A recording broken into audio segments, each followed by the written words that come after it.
Dans le cadre de la Semaine de la biodiversité, l'inspection de l'éducation nationale de Romba, en partenariat avec la ville de Gandrange, organisait jeudi dernier une journée nature avec la mise en place d'activités sur la biodiversité, mais également des ateliers en pleine nature liés à la faune et la flore.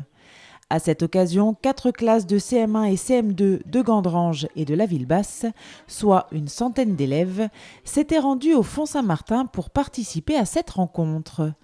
Une journée chargée qui s'est articulée autour de 7 ateliers, animés par Jean-Yves Schneider, responsable du groupe local de la LPO, Éric Boyer, coordinateur jeunesse à CPN des Coquelicots, Alain Cognet, vice-président de la Fédération de pêche de Moselle, Laurent Kopp, éducateur sportif, Candice Bouali, conseillère pédagogique en art, et enfin Anne-Lise Papini et Alexis Jean, conseillères et conseillers pédagogiques en EPS. On a un atelier en fait où on fait un petit échauffement et ensuite un petit travail d'orientation avec des plots très simples où il faut retrouver un parcours. Voilà, donc ça c'est vraiment la tête et les jambes.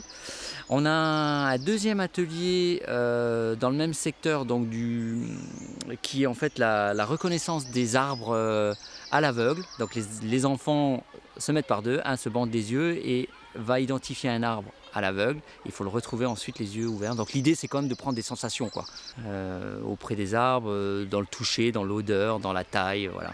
Ensuite, on a un atelier pêche où c'est une personne de la Fédération Moselle de pêche qui intervient et qui va, avec les enfants, faire une petite pêche de petites bêtes, éventuellement d'un poisson ou deux, pour utiliser ensuite des clés de détermination pour être capable de reconnaître les différents animaux qu'on retrouve dans nos étangs. On a la LPO qui est présente avec Jean-Yves Schneider qui fait une petite rando autour du Fond Saint-Martin, vraiment axée sur l'écoute des oiseaux, identification de quelques espèces.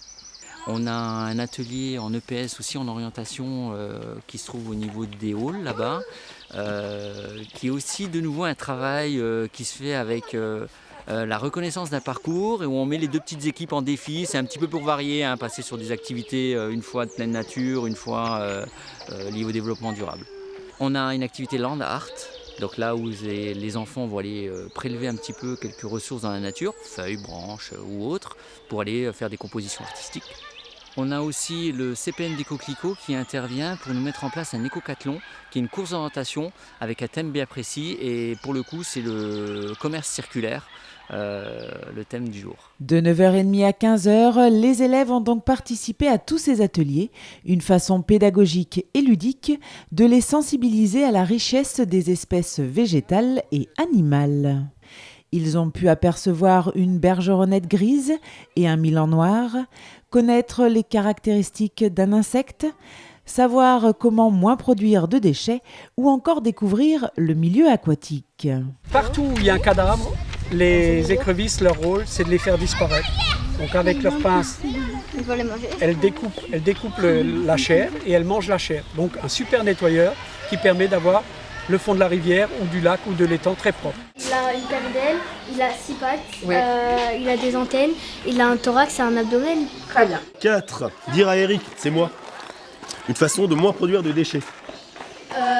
Recycler. Recycler par exemple. Ouais. Mettre dans un composteur.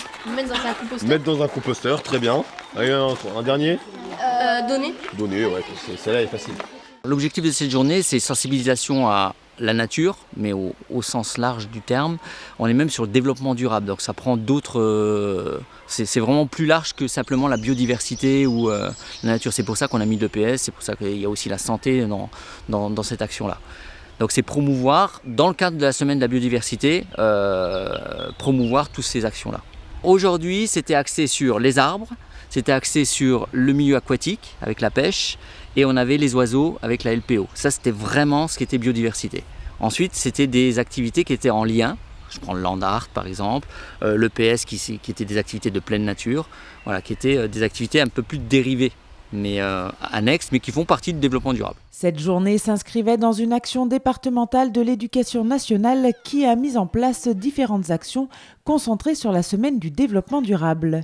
Elle s'est déroulée à Romba, mais aussi dans d'autres villes, permettant ainsi de promouvoir, de transmettre et de sensibiliser les enfants sur le développement durable.